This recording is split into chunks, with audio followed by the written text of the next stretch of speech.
Welcome to the Thriving Farmer Podcast. I'm your host, Michael Kilpatrick.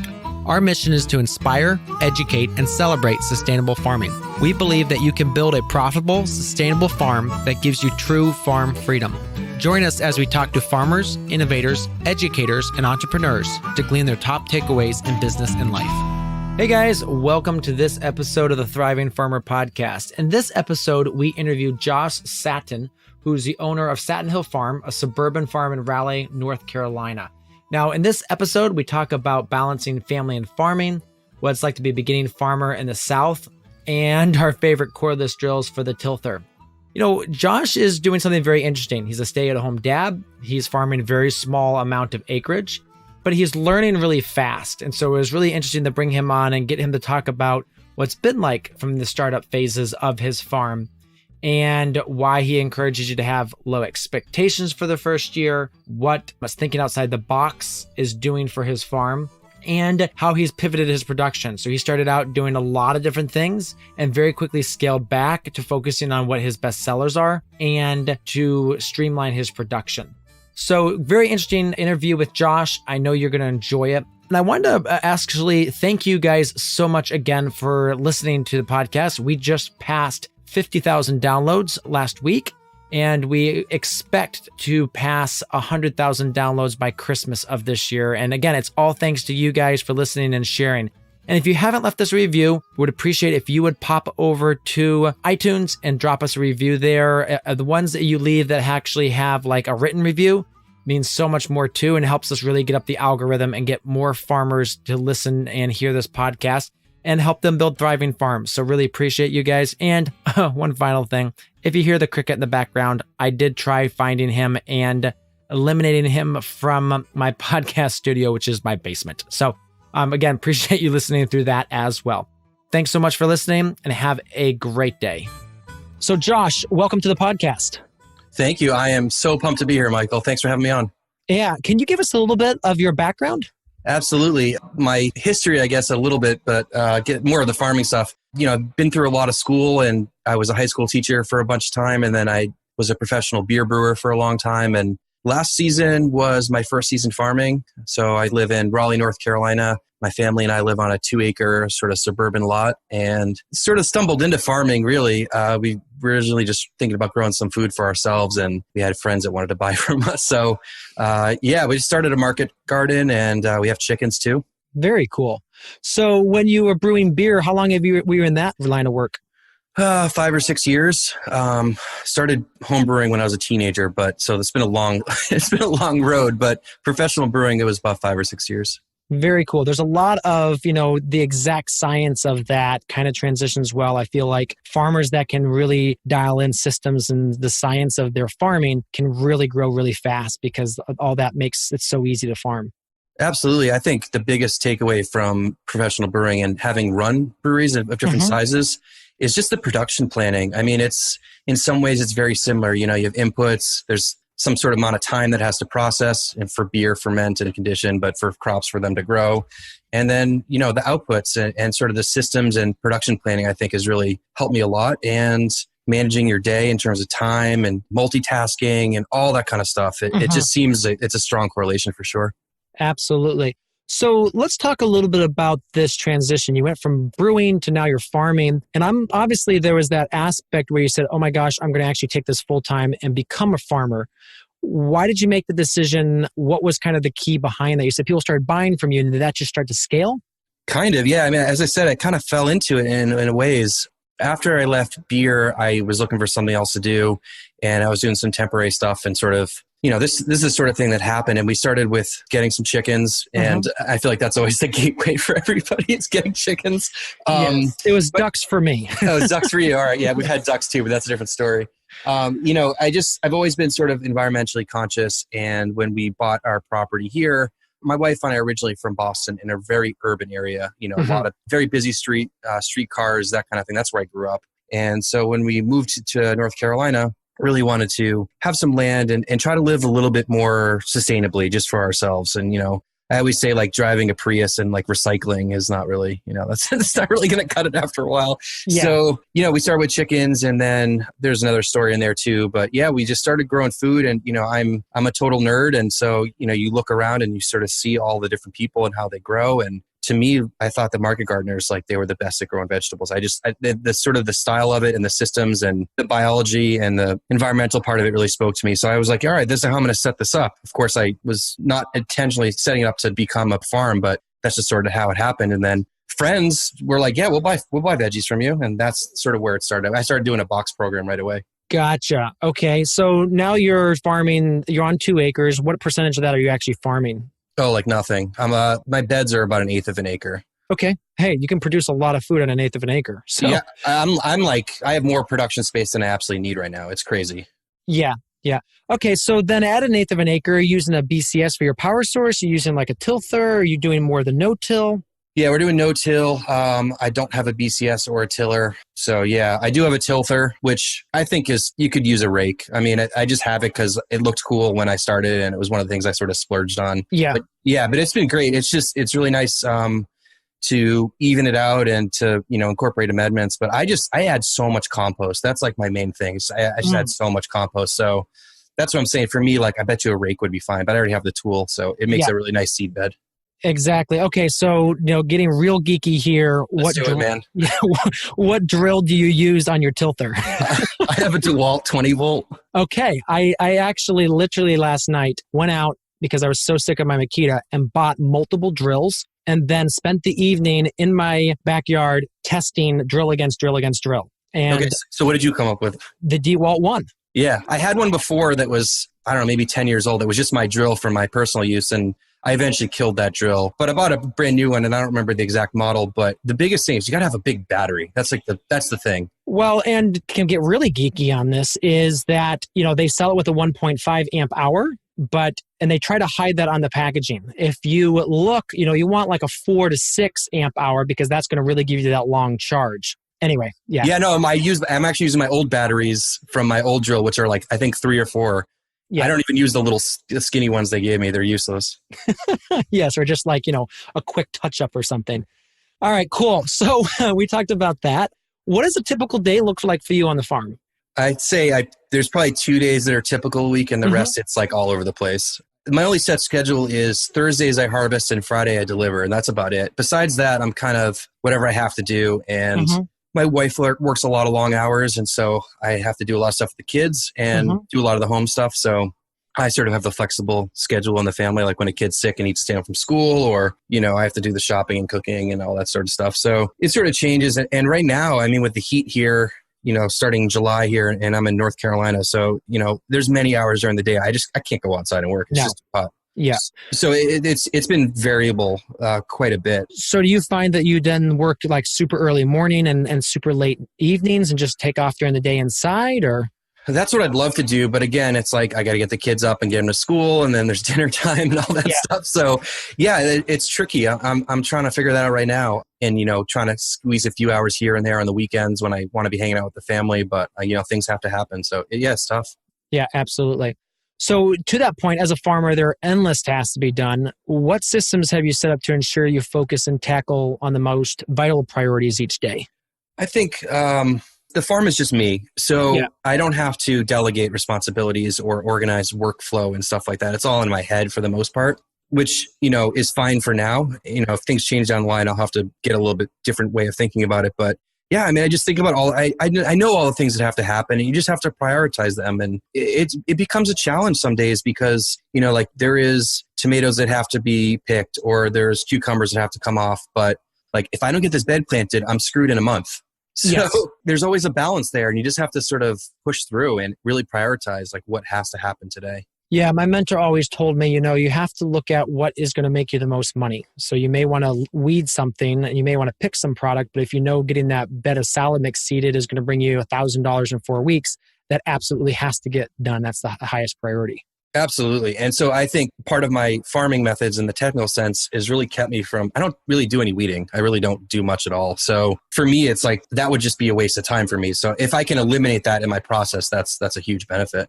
So with that aspect, are you just letting the weeds go? Are you more cultivating? Are you using more landscape fabric? I don't use landscape fabric. There really aren't many weeds, Michael. I mean, you've seen pictures of my farm. Yeah, it's clean. It's clean, yeah. And I don't know if it's just, just the fact that I stay on top of it, but I think the fact that I don't till and I add heavy doses of compost and sort of in my bed prep, I also use a flame weeder. Okay. That has been crucial. But when you add a lot of compost, the compost is a mulch essentially. So, and I am so lucky that I can buy really good compost because I know there's a lot of people out there that struggle to find local compost, and the compost I'm getting is just so amazing. So for me, I feel like once you get the weeds out, in your prep, when you get started, if you just stay on top of it, there really just aren't that many weeds. I don't know. I haven't found that. And I live in North Carolina. Things grow like crazy here. So summer. Yeah. I think all those things combined, it's been good. And the other thing is I grow a lot of quick growing crops. So they get yanked and then the bed gets turned over and something else goes in. So, Yeah. No, but what you absolutely said there, if you get the weeds out, they don't just tend to come back. If you exhaust that weed bank, then you've got them out of there. And if you have really good compost, which is, that's a huge advantage right there because you have such high quality compost and you're able to put that on, you're able to get that really high yields, which means stuff grows really fast, which means you can really pack it in there, which also outcompetes the weeds. So yeah, that's fabulous. Yeah. And I haven't found any weed seeds really in my compost. So that's not an issue. Awesome. Yeah. Yeah. So what's the hardest thing you have done as a farmer? I know, you farmed for now, this is your second season. Talk to us a little bit about, the startup phase. Talk to us about the hard things of farming. I don't think we have enough time for that. But I think if I had to pick one, I think it's really just the decision to become a farmer. I think for me, I sort of stumbled into it. And, at first it was oh yeah, I'm growing some vegetables at my house. I have a garden. And then I think once I started to use the word at our farm or someone asks you what you do instead of saying, oh, I'm trying to figure I'm a farmer. I think that was the biggest thing is an identity and a sort of admission to what I'm trying to do and commit to it. I think that was probably the hardest thing for me. Because I don't have a farming background. No one in my family's ever farmed. I don't even know any farmers before I started. It was just something I was interested in. So, we all stand on the shoulders of giants. Who have been some of the people you followed into farming? Were you reading books, watching YouTube, just picking up tips and tricks wherever? Or? Yeah, I watch a lot of YouTube. I still watch a lot of YouTube. And now I'm starting to produce content. And that's a whole other thing. But yeah, YouTube and a couple of books. I'd much prefer to watch video than to read. I've always been that way. I don't know. It's the way I learn. And so, some of the guys, Curtis Stone has been a huge influence of mine, like so many other people. He just provides so many nuts and bolts about just how you do specific things. JM, of course, is an inspiration of mine, and Richard Perkins as well. Those are sort of my three guys that I've learned a lot from. And I don't know any of them. I've never even talked to them. But yeah, those are sort of the main guys. But there's also a lot of other stuff. I picked up a lot of my rotational grazing and chicken management stuff from guys like Justin Rhodes. Who, the way he thinks about it is just very different, and I love it. So, I really pride myself in taking information from a lot of different people and trying to make it my own. I don't hide that. I'm not going to say I came up with any of this stuff because it's just brought together from a lot of different people. Well, I think what we all realize is there's certain existing principles across many, many, many different areas of farming that just the principles are there. But how you adapt that principle to your concept and your context is going to change. And that's where you can really start to, help other people too. It's hey, this is my context. This is how I'm adapting it. Maybe it works for you. Absolutely. I think you see all these farmers in books or on YouTube or whatever, and they're really successful because they've been doing it for a while. And you just think, oh, I can just do what Curtis does and I'm going to be successful. And you know what? That's a great place to start. If there's someone that, their way they farm jives with how you want to farm, emulate it a bit, but then don't get stuck in that rut if it doesn't work. You have to pivot and make changes. And, that's something I'm definitely struggling with this summer is, trying to figure out exactly how to get through my hot and pest heavy summers here, trying to make adjustments. But yeah, you got to start somewhere. Yeah, absolutely. Yeah, you have actually a very similar environment to Ray Tyler, who actually will be on the podcast in a couple weeks here. So you probably want to grab that episode because he deals with a lot of the same heat and humidity that you have. Oh yeah, I've seen his stuff, man. His farm is just unreal. Yeah, absolutely crushing it there. Yeah, I was just talking to him last week. They are now trying to figure out how to get spinach all the way through the summer in the heat. And he said, yeah, we're making headway. It's not easy though. If anyone could do that, I bet you it's him though. Yes. Yeah. He can really geek out and dial stuff in. So let's talk about, going back, to right when you first started your farm. If there was a magic reset button as it relates to starting your farm, what systems would you go back and put into place sooner? I think my systems are pretty solid. I mean, I don't think the systems would change that much. I think some of the nursery management might be a little bit better. That's been an ongoing battle. I don't have like a dedicated nursery, so that's been something I've been struggled with. But, my washing station, I set that up before I started and Michael, guys like you, especially you, like the content I've seen that you put out about post-harvest, it was like drilling in your head, like you have to have this set up or you're going to shoot yourself. And so I put that in place right from the beginning. I have a nice little greens washing station. I think the bigger thing is my time management because I'm one person and farming, I'm selling, I'm delivering, I'm doing all the marketing. And so putting a little bit more time and energy into selling, I think is always something that I'd like to work on. Mm-hmm. So what are your current sales channels? So I do a greens box delivery program is what I call it, or a greens box subscription. And so it's similar to a CSA in that I'm bringing vegetables to families, but I don't take the money up front. I charge people week to week, and it has its own challenges and benefits, and it's been working. I lose customers because for whatever, just people want out after a while, or it wasn't what they thought. But so I'm constantly having to look for new customers. But I just love the flexibility of it because if I'm short one week, I just charge them a little bit less. And I haven't really had too much of that problem. I usually try to make it work. But yeah, I have some families that I deliver to every Friday, and then starting to get into the restaurant game a little bit. I have one really good restaurant customer and another one I've just started with. So those are my two sales outlets. I decided I didn't really want to do a farmer's market. And I'm really not interested in doing wholesale or retail. Yeah, you'll get there. Yeah, we'll see, man. We'll see. Yes. They're awfully attractive once you get to that scale where, it makes sense. Well, I noticed even selling to restaurants, do I want to bag up 5-ounce bags of lettuce or do I want to put them in 3-pound bags, Exactly. Yeah. So let's talk a little bit about the cropping you're doing. You do a lot of the quick turns. You're doing things like, Salanovas, arugula, radishes, or what all do you grow? I know this is a weird thing to say for a market gardener, but I'm not growing Salanova this year. Very cool. As everyone I feel like grows it, I grew it last year and I don't know, I got kind of turned off by it. And I don't know, it's probably because I was a pretty crappy farmer the first half of last year, but I switched over to a couple other varieties. Lettuce is definitely my main crop. I love growing lettuce. And so, that's year round for me. Yep. To that point, what varieties do you find that you like? Right now I'm growing Mir, Cherokee, and Magenta. That's my mix. Very cool. So then you're cutting that just small? Yeah, as long as I get to it before it gets big.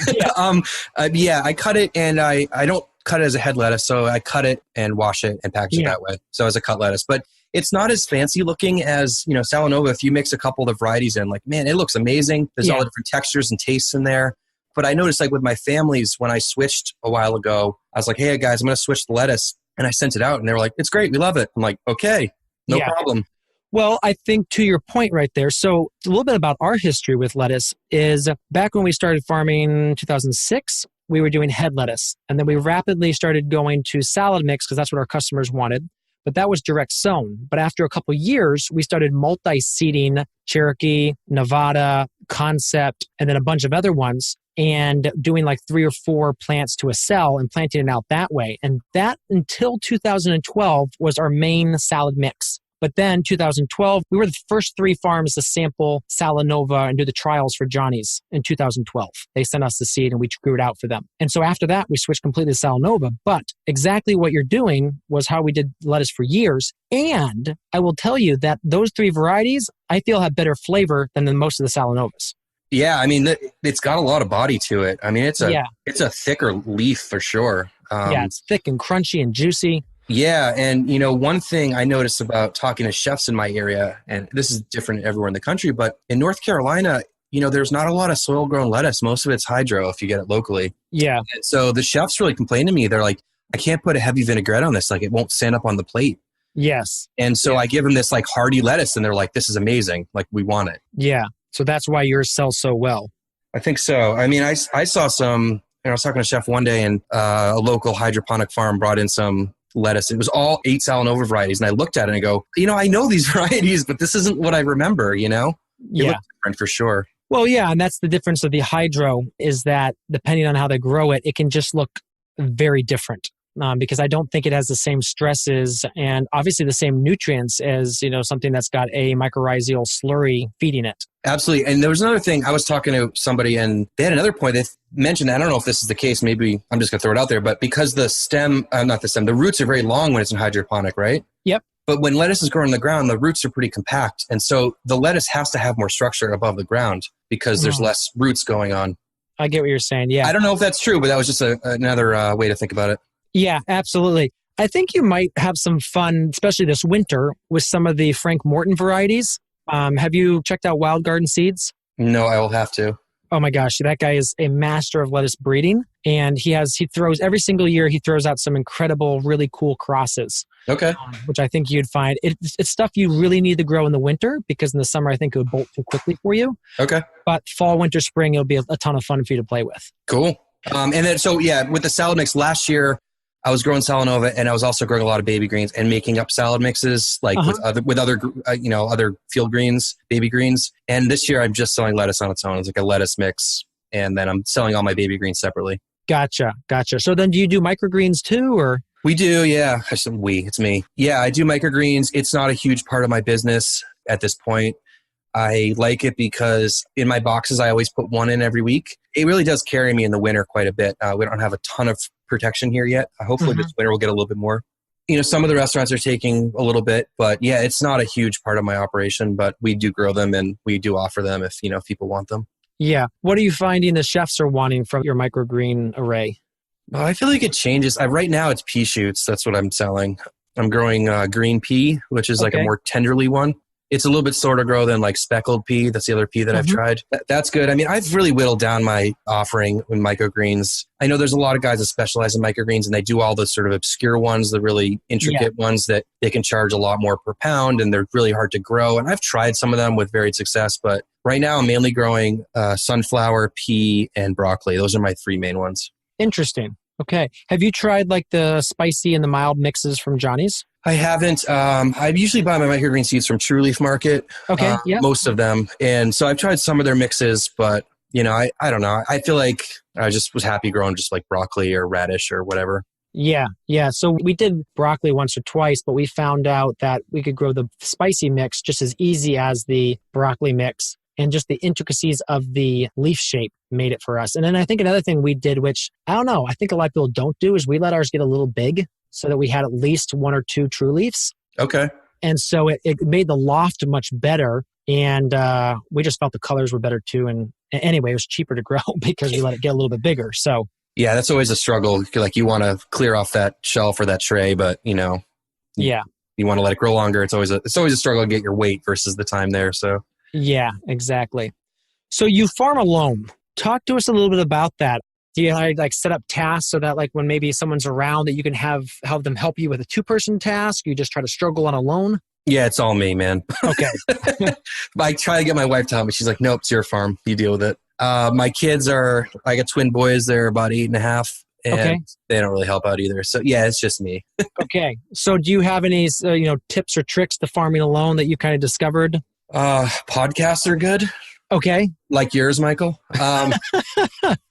No, seriously, there's some days I went through a period, I was just listening to like podcasts nonstop. And some days I just want to kind of just think a little bit more and sort of be out there working. But yeah, I think it's just, you got to stay motivated. You got to be the kind of person that can handle that. I've worked for a lot of people. I was a teacher for a long time and I'm an entrepreneur at heart and I have to embrace that at this point. Yeah. And so that's not for everybody. I mean, if you're working for yourself, that's one thing. And then it's another thing to get out there and have to do physical work all day and crank because some days you don't feel like doing it and physical jobs aren't for everybody. So that's a battle. I think it's finding your rhythm and, trying to take care of yourself, maybe drink a little bit less or eat a little bit better, that sort of thing. It helps a lot. Yeah, taking care of your body. Yeah, exactly. I mean, I think we all struggle with back pain at one point or another. So, yeah, you kind of have to work through some of that. It's tough. Yeah, I know, getting to the chiropractor frequently was something that really helped us. Yeah, to make sure that we kept our bodies because farming, especially vegetable farming, is incredibly physical. All the time, whereas like with, let's say, a beef farm or something like that, you may be doing hay, but that's only usually for a season. And the rest of the year, you're really not as physical. But with vegetable farming, pretty much every single task you do is intensely physical. Absolutely. Yeah. So talk to us, are you ever thinking of adding team to your farm? Is that something that you've thought of as you grow? Those days where you're out there working hard, you're like, I'd love to have someone helping me. I don't think it's in the near future. It's just, I don't think our property's kind of set up for that. It's just our backyard and our house. And I mean, I'm not going to say never because you never know what's going to happen. But for right now, we're trying to protect our family privacy a little bit. Mm-hmm. We don't have a setup for a crew to come in and work or, they'd just be in our house. And I don't know if we'd be okay with that. So I think that's a struggle that we'd have to figure out down the line. Yeah, no, I absolutely get that. And that was something that we definitely struggled with over our years because we had our house and that was my parents' house. So I totally get where you're coming from. Right. And I think after we sort of max out on our space here, but as I said before, I have so much more capacity. I mean, I added a lot of beds this year and I am not there's plenty of beds sitting out there that have been out there for a few weeks that I need to flip that I just haven't flipped yet. Mm-hmm. So it's not like I am maxed out even close. And there's always efficiencies to dial in your yield more. I mean, there's always things you can work on to get another 10 or 15 pounds out of a bed or whatever. So I think there's a lot of room there. I don't know if it's just I'm getting older now, but I'm always thinking about other things to do. And maybe that's the entrepreneurial side of me, but I've really tried to embrace sort of the teacher in me too and try to work on, educating other people. That's sort of something I'm trying to focus on now too. Gotcha. So adding in that on-farm education / I know you have the YouTube channel and the great Instagram and all that.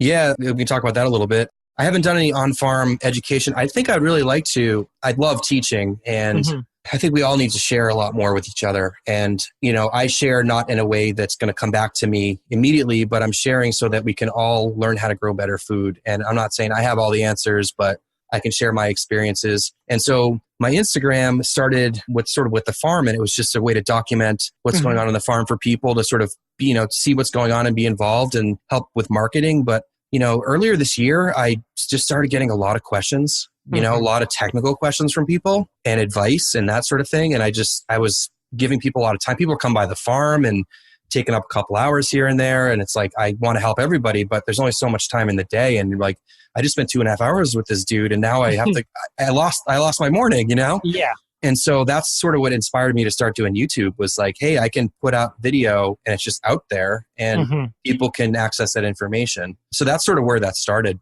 Very cool. With that, I'd like to stop here and take a break. In a minute, we'll be back with Josh. If you're looking to shave hours off your week and become a thriving farmer, you're going to want to head over to growingfarmers.com/free resources and download our free resource bundle. It contains ebooks on our profitable farm toolkit, increasing efficiency and safety in your washing shed, winter growing techniques, and our 30 farms to follow on Instagram. Now, if you haven't already followed us, we're Growing Farmers on Instagram. That's our handle. So head on over there and follow us. But you can also go to growingfarmers.com/free resources and download our free resource bundle today, and it will help you shave hours off your week and become more of a thriving farmer. So we're back with Josh. So Josh, tell us a little bit more about the YouTube, because you mentioned that before we went to break. So what kinds of videos do you find are resonating with people on your channel? So I think the more technical, more detailed, specific videos people like. I don't do a lot of flashy video and crazy editing. It's just to get information out there. That's just my style. And I think what I'm aiming my audience to be, or hopefully this is where I'm aiming, where people are picking up, is a kind of a wide variety in this small niche, right? So I want to appeal to backyard gardeners, homesteaders, small farmers, people that want to be small farmers, but sort of everyone that is interested in growing food, because most of the techniques and tools that I'm using on my farm, they're not complicated. I don't have a lot of fancy tools. I mean, we mentioned the tilther and maybe my seeder. I have a Jang seeder, but other than that, there really isn't anything crazy expensive. I don't have a tractor. Pretty much anyone, you could use these in a 10-foot bed in your backyard or in a raised bed or wherever. So a lot of these techniques are applicable to a lot of different people. And I also have I am blown away, Michael, by the interest that people have had in starting small farms. And I know this is no news to you, but to me, now that people are hey, I'm looking to start this, or I'm so inspired. People use the word inspired. I'm just whoa, this is crazy. But people are motivated. There's a lot of people out there that want to grow their own food or maybe make a run at being a farmer, which is awesome. And so if I can just help in any way with that, it feels great. Absolutely. Let's kind of pivot to that. Now you're speaking to new farmers. What do you think is the biggest mistake that you see beginning farmers making? I still feel like I am a beginner farmer, but yeah, Well, technically, the USDA considers through year 10 beginning farming. I believe that for sure. I think some of the things that I've struggled with, and then I get sort of generalized, is growing too many crops when you start. That's, I think, the biggest mistake. Yeah. I tried so hard, but man, there's so many cool things to grow. I mean, there's so many vegetables out there. But, when I started my first season, I did kind of cast a wide net because I wasn't sure what I was able to grow. And I hadn't even been a gardener before last year. I mean, my wife did all the gardening. She did all the flowers and stuff. And I mean, I grew up in the city. Like the first lawn I ever had was like 4 years ago. Yeah. So it was a big learning curve for me. So I think that was part of it. Have low expectations. Like, don't keep your expectations as high as the people that inspire you or influence you. Like, you see guys getting crazy yields and their beds are perfect and there's no weeds and they're just crushing it with their marketing and their sales. And it's a grind. Like, you can't jump out of the gate like that unless you have like a lot of money and you maybe hire a couple people to get going with you and you start a little bit bigger. But if you're just trying to, bootstrap it a little bit, I think you got to keep your expectations realistic. Absolutely. I think the two things you said, the first thing you said is the biggest mistake is growing too many crops in the first year. So I get what you're saying on that. I absolutely agree. But I also think what you said there, the second is I cast a wide net to kind of see what would stick. And so, Jim Collins is always the guy that said, fire bullets, then cannonballs, or I like to say fire a shotgun, then go into a sniper rifle. Right. Where you are going to cast a wide things out there, see what works, see what your customers want, and then really relatively quickly narrow it down to, 5, 8, 10 crops, which you can do well your customers want. And then from there, once you feel like you've mastered those, then start slowly building back out again. Right. I feel like that's what's happening now, although I'm still casting using my shotgun in some ways, because you don't know what's going to work or what's going to land. So those are very conflicting pieces of advice, but I just feel like it's a hard balance to get because every crop is different. And, I had someone ask me recently and he said, "Hey, Josh, what's the easiest crop to grow?" And it blew my mind. I didn't have an answer for him because every crop's got a struggle. Like every crop has got its own little thing. And it was such a simple question and it stuck with me for days. Yeah. Well, I think it comes back to which crop is easiest to grow, where in the country, what time of year, what's your soil like, there's so many other things. So like we got onto some new ground this year on a side project that we're working on. And the crop we ended up settling on was pumpkins. And it's a squash, so they're relatively easy to grow. But as you said, there's a number of challenges there that we obviously had to face. But for our context right then, that ended up being the easiest for us to grow. Yeah. But, I know it's not going to make as much money as I would with salad mix, but coming onto that piece of property, we had our calcium levels at 40%, which should have been around 70. And we know it's going to take a while for us to get the calcium where we want it. And so we know there's no way that we could have ever direct seeded or even planted lettuce easily in that soil. So we were kind of limited. Yeah, it all comes back down to your context. And I think you're right. There's no one easiest crop. Absolutely. Yep. So you said have low expectations, which is, I think, great too, because I think we all look at Instagram. And one person asked me a week or so, I forget when it was, but they asked me about a celebrity farm out there, and because I'd been there. They say, does it all look like it does on Instagram? And I said, there's a lot of strategically placed camera shots. Absolutely, man. It's marketing. Yes. So yeah, you're going to put your best pace forward, and especially on Instagram, which is a very visual aspect, you do want to, that. But yeah, you're never going to have those beautiful. There's us who've been in the game a long time do know that there's so much that was tilled under. There's so many weedy messes that we looked at and shook our head, and there's a lot of tears that were shed on the tractor. So what other aspects do you feel like beginning farmers struggle with? Do you think a lot of people don't understand the business side of the farm? Oh, totally. I mean, I think that's with any business that people get into that's either a hobby or just, something they're passionate about. They're like, I'll just grow all this stuff. And it's like, are you going to sell it? Like, how are you selling it? How are you marketing it? I see that in all sorts of places with people getting started in businesses like that and like not realizing like, oh, hey, marketing is, a huge part of this. And this is not the first business that I've started. I opened a homebrew store in between two of my brewing gigs, and I sold the business when we left Boston. But my biggest takeaway from that business was that I didn't do enough marketing.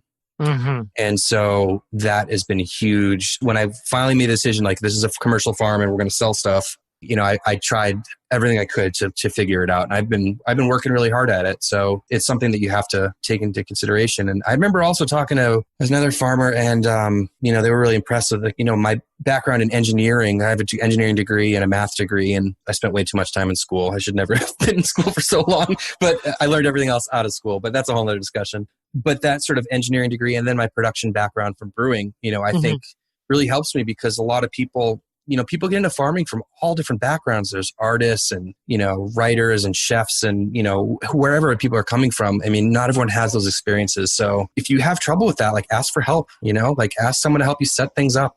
I saw that walking into breweries all the time because we also lived in Colorado and the beer industry is well ahead of a lot of other places. So when we moved back east and we came down here, I walk into breweries and I'm like, whoa, this is just a scaled up home brewery. There's no systems in place here. How are you saving money on this? Is this beer profitable? You spend how many hours on this and how much inputs? And then what are you selling this for? Are you actually making money? Yeah, probably the pumpkins. I guess if you have enough of them, right? Yeah, it's all about the numbers on those. Yeah, totally. So I think that's what you said is focusing on the business side of it. I think people get really caught up on the technical growing side of it. And that's important too. If you can't grow crops, you can't be a farmer. But if you can't make money, you can't be a farmer either. Yes. And I think that whole comes back to that aspect of sustainability is first, you've got to look at the financial sustainability of a business. And then you've got to ask, if you want to do the triple bottom line, that's great. But if you run out of money, you're out of business. Exactly. So what do you think new farmers should try to avoid their first year? I think sort of what I was hitting at before is to not just copy what someone else is doing completely and not be afraid to pivot because you may start with one direction.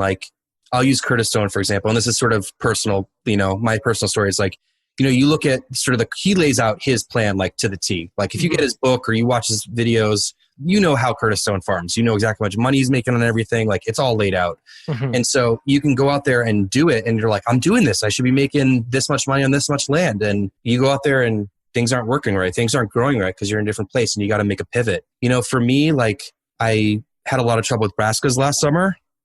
Halfway through summer, I was like, I'm done with brassicas till the fall. And then this year, I'm like, I'll try some insect netting or I'm using some row cover for insect netting. It's not working very well. And so I have to make another pivot right now. And I have to change my strategy and think outside the box a little bit. So I think just because someone else does something or you think you want to sell a certain crop and you keep trying and it fails and you keep trying and it fails, don't be afraid to try something else. Don't be stuck in your ways. Yeah.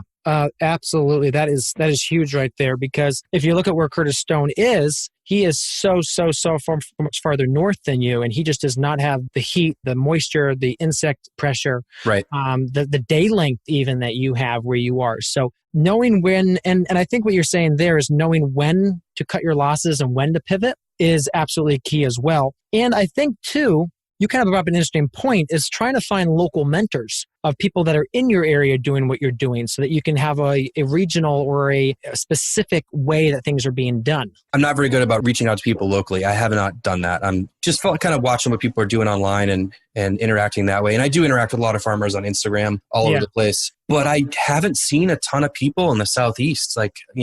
Yeah, well, there's not a lot of very large production farms in the Southeast. And if you're out there producing on the Southeast, just give me a call. We'll have you on the podcast, talk about it. So, not trying to throw the Southeast under the bus, but it is a weakness. I mean, you have the West Coast is fabulous. The Hudson Valley, the Northeast is fabulous. You've got some great people in the Midwest, the North Midwest. But yeah, down south is I can name, on a couple hands the number of farmers I know down there. So that was definitely another reason to do more YouTube was hey, I'm in the Southeast. I don't know anyone else on YouTube that's putting out that content because I don't know if it's the culture, the kind of people who live here, the climate. I'm not sure why there isn't more people, but maybe it's just really hard to grow stuff here. I don't know. Yes. Well, that's part of it too. So what encouragement would you go back and give your new farmer self? Yes. All the stuff I just mentioned. Okay. Yeah. Don't go too long on something. Don't keep trying the same thing if it's failing. It's not going to change the result. Yep. So in those first few months then, did you feel overwhelmed? Not really, because I started so small. And I think that's a great way to, another advice for small farmers, don't feel the need to have so much land because it's just going to overwhelm you. I started with, I think like maybe 11 50-foot beds, something like that, 10 or 11. And very quickly I filled them up and I was like, okay, I need a few more beds in this. This is not enough. But this year I went out to, we have like almost 30 and I'm like, it's hard to keep them all full. It really is. So yeah, that motivation to grow more instead of growing better and being more efficient. I think that's something to, to consider. Grow better, not more. I'm writing that down. Right. Growing better, not more. Yeah. Be more efficient. I mean, I had mentioned that before, but you can always eke out a few more pounds or get your transplants a little bit stronger, try to get things a little bit quicker to grow, dialing in your irrigation, dialing in your amendments, like all that stuff. I mean, it's small and those are the tweaks, but like it's way easier than managing more beds. Yeah. Well, as you said, it comes to the 80-20 principle, the 20-80 principle. Yep. 20% of what you're going to do is going to give you 80% of the results. And if you can get a crop from 60% to 90%, and usually those little tweaks don't cost you 20%. They usually cost you 5%. So it's just so much easier to get better results by just making those tweaks than trying to do something brand new, open up brand new land. It's the number one mistake we see is someone do, as you said, 12 beds, 15 beds, and do a great job and say, oh my gosh, I'm going to 4X it next year because I'm going to make 4 times the money. And they actually make less money the next year. Yeah, I'm at the point now. I mean, I scaled up because I wanted to get into more restaurants this year and it just didn't happen. And so I had a lot of crop that just hung out because I geared up for it early. And then I've even considered right now tarping some beds because I'm not using them. I'm actually considering that. Yeah. There's nothing wrong with that. So if you could pick one, what would be your favorite farming tool? That's an impossible question, but I think the flame weeder. I mean, I really do. I think it takes out a lot of issues. And of all the questions I get asked all the time from people looking for advice about farming or gardening, it's weeds and pests. Those are the 2 biggest questions. And as I said before, I really don't have a lot of weed pressure. And so as you know, Michael, like things grow real fast here, weeds included. So I think by not tilling and then just hitting it with the flame weeder and then piling on compost, like it just works really well for me. So I have to say that if I had to pick one. Absolutely. And I don't have a nice one. I have like one of those single flame guys I got for like $40. I wish I had one of those fancy, like roll over the whole bed ones that would save a little bit of time, but I don't. Well, I've been thinking of taking one of those cheap ones and just smashing the kind of the shroud on it. And I wonder if that would actually kind of spread your flame out. Give you like make it like wider but skinnier? Yeah. Ooh. I haven't done that yet. I'm letting your engineer mind take it over. Oh, thanks, man. I'm going to go destroy my flame weeder. Yes. Let's talk to new farmers. Do you think that now is the best time to start a farm? And if so, why? I don't know if I'm in a position to answer that, but if it's something that you enjoy and you think will fit your lifestyle and your community, yeah, do it. I mean, it's a challenging time for a lot of reasons. I mean, our food system is changing and the climate is changing and things are going to get more and more challenging as a farmer. So like, if you're going to get into this, like know what you got coming in, like, you know what your expectations are because it's tough, man. I mean, it's a hard thing to do, but I think it's important. Like if you feel the drive to do it, like you should do it because I think with a lot of things, the trend will be local. And when I left the beer industry, like the craft beer industry was crazy. I mean, like since I've been in it and left, like it's just, I don't know how many breweries there are. Like every corner's got a brewery, it feels like. And the biggest thing that I think is going to win in the end across all these industries is local and quality. I think that's it. I mean, people want to know, like people are starting to want to know where their food comes from. And when you connect with them, the food's amazing. I had a great conversation with one of my customers a couple weeks ago when I was delivering a box and she goes, and this is our market. So I'm in Raleigh, Durham area. And she's like, yeah, I go out to nice restaurants and like I order a salad and I'm disappointed. And because she's like been getting lettuce and other, she gets my greens box and she's like, it's just not that good. And I think the change of like going to a nice restaurant and getting like a really nice meal, it's like people go out and get really nice ingredients and cook at home a lot. And I think that's a big shift for people.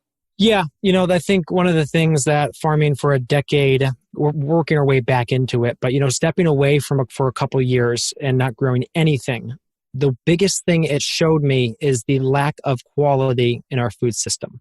If you're going through, conventional channels, you go to a restaurant, you're like, well, I actually made better food at home because, you have that ripe, fresh, high quality product to work with. I mean, the onions are just different. Organic onions, especially grown on really good soils, they just have a pungency and just a richness of flavor that the ones that come from the grocery store just don't have.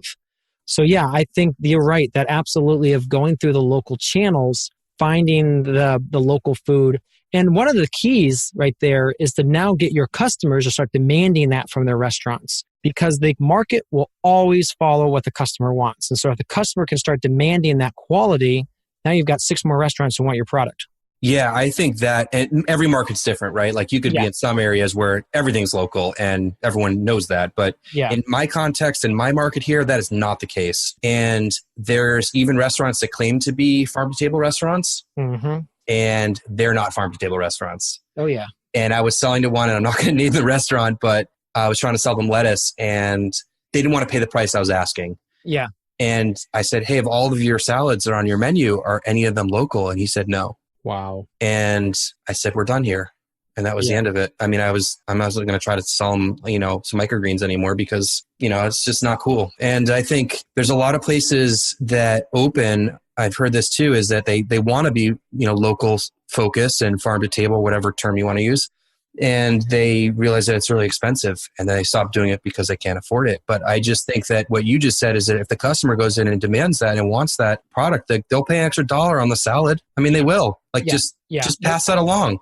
Well, yeah, they won't pay an extra $5. And so this is where it also comes back to me, is to farmers being efficient with their production and knowing their numbers. Because if they're trying to charge 3 or 4 times, the chefs can't pay that because they still have costs. They still have buildings and all that to run. So that's why farmers need to know their stuff, being able to produce a high quality product at a reasonable price so they can still make a profit. The chef can still make a profit, and then everyone should hopefully be happy. Yeah. And, because I'm new into that world, I just have conversations with the chefs or the owners because it's like, hey, what can you guys pay for this? Maybe I can make it work, Yeah.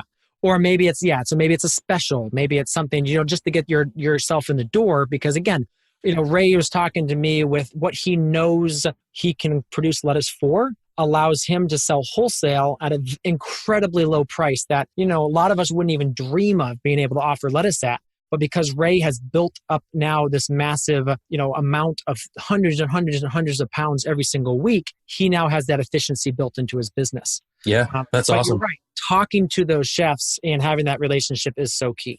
Yeah, and say, hey, will this product work for you? And how much do you need? And then you got to make it work. And if it doesn't work, it doesn't work. But, one of the restaurants, my main account, they're really up in their game right now. And they're using a lot of my products. And Mm-hmm. their food program has just been such a big success in the last month or two since I started selling to them. And I think a lot of that has to do with the chef is amazing. And he's really he's flexible. It's like, I don't have this week. I have this. And he just works it in. And yeah, I think the customers know, if you give them a salad like that, they'll know something's different because it's not a normal salad that they're eating.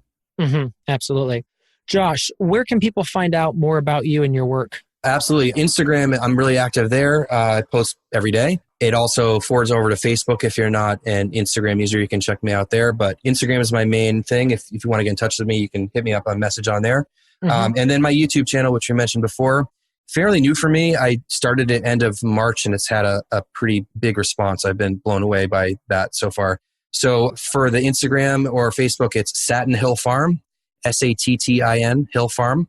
And if you want to find me on YouTube, it's Josh Sattin. Awesome. Josh, thank you so much for taking the time today. We really appreciate you coming on here. Oh, it was awesome, Michael. I'm so happy to be part of this and to be able to chat with you. Awesome. So there you have it, another episode in the books. So I'd love if you would hop on over to iTunes and leave us a rating and a review. Those mean everything to us. We love to hear what you're thinking. If you have a podcast guest that you can recommend, please pop on over